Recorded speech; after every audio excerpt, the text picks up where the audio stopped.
got my good buddy Eric. We're working on Eric's beard today.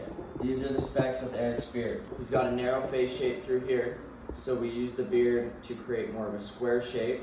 And because his face shape is more narrow, it gives him kind of more of like a stretched kind of triangle. So in order to counteract that, like I said, we're going to keep more length of a beard through here. And then on the sides, to make his jawline feel just a little bit stronger, we're going to create a shape through here. So how we're going to do this is we're going to start by putting in our shape. And one of the main things I see when people have beards like Eric, especially with his type of face shape, is they always do too much. So one thing I've had to learn with Eric's beard is to just kind of take it as is and not try to like reinvent the wheel and just kind of refine the shape that we already have through there. So I'm going to come in, I'm going to raise him up closer to an eye level. I'm going to come in, I'm going to find where his chin is at, because I don't want to come in and accidentally notch that. I'm going to find the desired length, and I'm just going to go right through to his neck. Beautiful. So now I've set my guideline. How's that feeling? How's the length feeling? Do you need to go a little shorter, or does that feel about right? Do that? A touch shorter. Okay, perfect. With beards like this, you can always take more off later, start with less, add more later.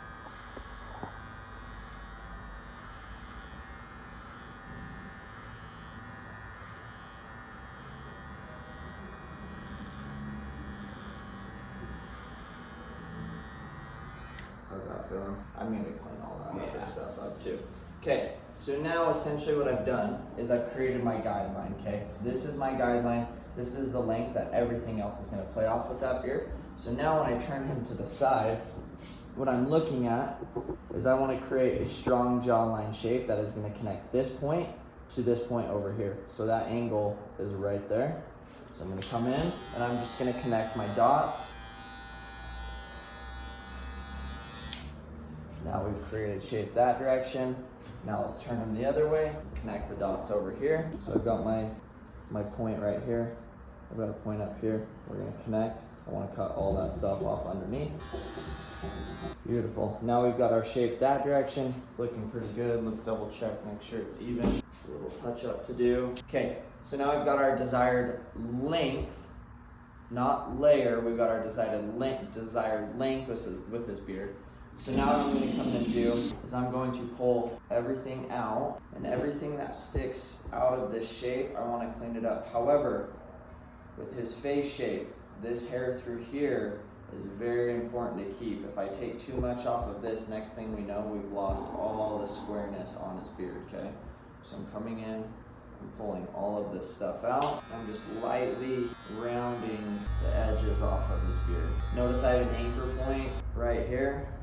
When my clipper comes on, I'm not going to gouge the beard if I have that. Same concept over here, pulling everything out. Remember, we do not want to dive into our square shape that we've created. We just cut any of the hairs that come out of that. I like seeing that smile. Okay, so now let's look at his sides, where a lot of people would fade through here. With a guy like Eric's beard, this is the widest point of his face.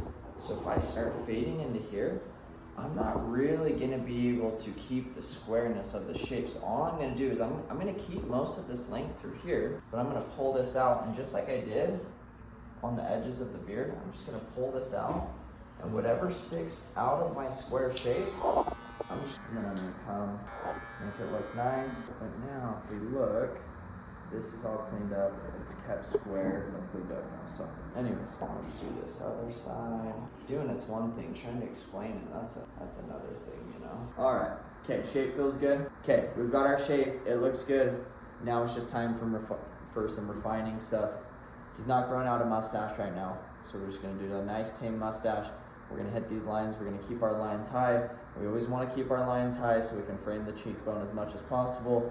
That contrast of dark here and light here makes this appear closer. When we have closer cheekbones, you get the look of more prominent cheekbones. Face framing, okay? That's what we're doing, so that's why we're keeping those lines high.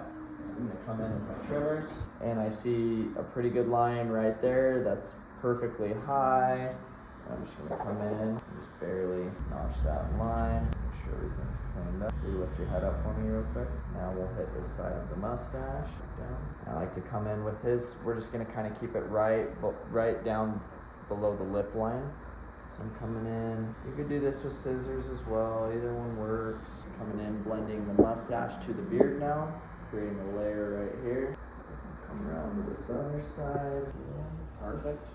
Cool. Feeling good? Yeah. Alright. But yeah, I feel like when doing beards like Eric's, less is always more. Whether you're doing it at home or you're a barber yourself, remember, don't do too much.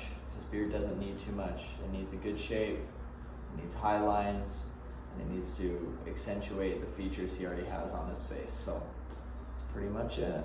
Oh yeah. Oh baby, give me some of these. That's awesome.